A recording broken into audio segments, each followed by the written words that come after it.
আপনাদের আগে একটি ভিডিওতে বলেছিলাম যে বাগানটি আমি অন্যভাবে করতে চাই, আর তার যদি প্রস্তুতি নিতে পারি সেটা আপনাদের সাথে শেয়ার করব। তো এগুলো যে দেখছেন এগুলো তারই প্রস্তুতি চলছে, শুরু হয়ে গেছে তার প্রস্তুতি। তো চলুন দেখে নিই এই ভিডিওর মাধ্যমে যে কি প্রস্তুতি চলছে। নমস্কার বন্ধুরা, আমি বর্ণালী আর আপনারা দেখছেন সবুজ ভালোবাসা। তো দেখুন, আমি এগুলো নিয়ে এসেছি একটা ফলের দোকান থেকে, যেখান থেকে আমরা সারা বছরের ফল খাই। তো ওখানে গিয়ে কাকুকে বলতেই কাকু আমাকে এগুলো দিল কিছু পয়সার বিনিময়ে। তো আমি ওগুলো নিয়ে এসে এরকমভাবে ভেতরে পলিথিন দিয়ে, অর্থাৎ বস্তা দিয়ে আমি ভালো করে এরকম সুতো দিয়ে সেলাই করে করে বেঁধে দিয়েছি। বেঁধে দেওয়ার পর এখানে কি দেব ভেবে পাচ্ছিলাম না, কারণ এখানে তো অনেকটা মাটি লাগবে। তারপর আমরা যেহেতু অনেক দিন থেকে ছাদ করছি, অর্থাৎ আমি যেহেতু অনেক দিন থেকে ছাদ করছি, এইটুকুনি জানি যে কিভাবে মাটিটা মানে পাত্রটা একটু ভরাট করা যায়। আর তাই দেখুন আমি এখানে কিছুটা ঘাস অন্য টব থেকে উপড়েছিলাম, সেটা কিছুটা এর মধ্যে দিয়ে নিয়েছি। আর এখানে কিন্তু এই যে কোণগুলো দেখতে পাচ্ছেন, এই কোণগুলো কিন্তু আমি একটু ফাঁকা রেখেছি। ওখানগুলো এমনি ছিদ্র করা আছে, আমাকে আলাদা করে ছিদ্র করতে হয়নি। আর 4টে কোণেই ছিদ্র করা আছে, আমাকে কোনোভাবেই আলাদা করে ছিদ্র করতে হয়নি। আমি 4টে কোণই খুব ভালোভাবে ফাঁকা রেখেছি।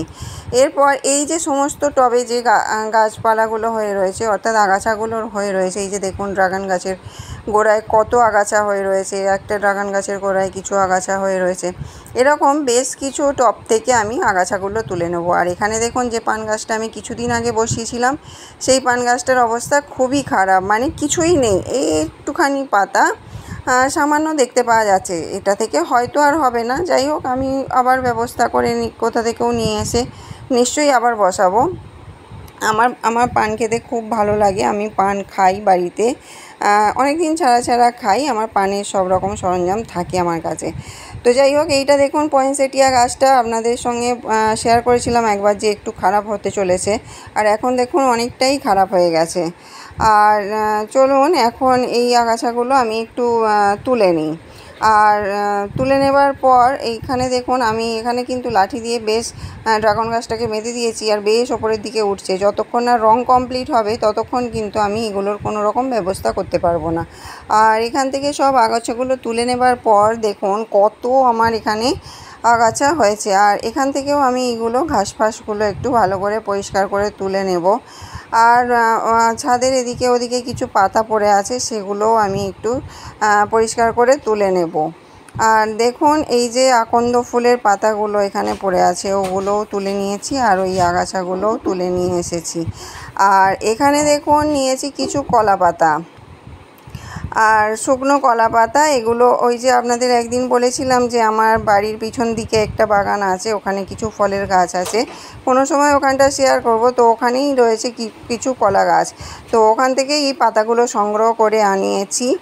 আর এখানে দেখুন আমি আজকেই কয়েকটা গাছ বসিয়ে দেব। এগুলো আমি গ্রো ব্যাগগুলো বানিয়েছিলাম বস্তা কেটে, মেশিনে সেলাই করে। তো দেখুন বস্তাগুলো কিন্তু ফেটে যাচ্ছে।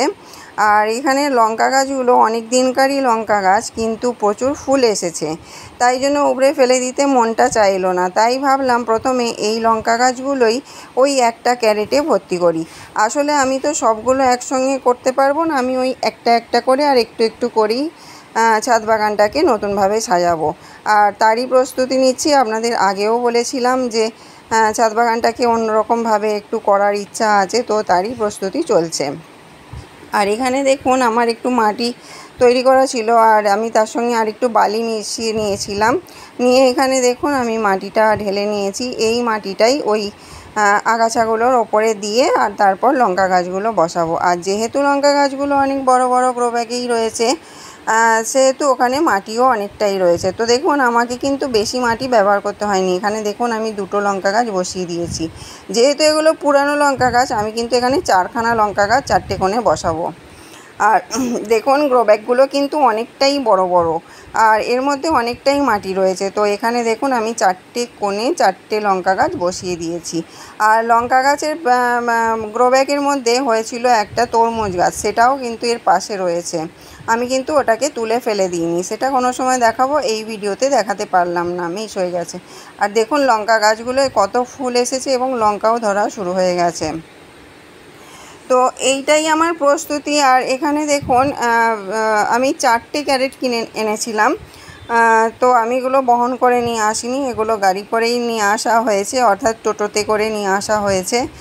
আর এখানে দেখুন আমার কিন্তু এখানটা 4টে গাছ বসানো হয়ে গেছে, আর এখানটা প্রচণ্ড নোংরাও হয়ে গেছে, এখানটাও একটু পরিষ্কার করে নিতে হবে।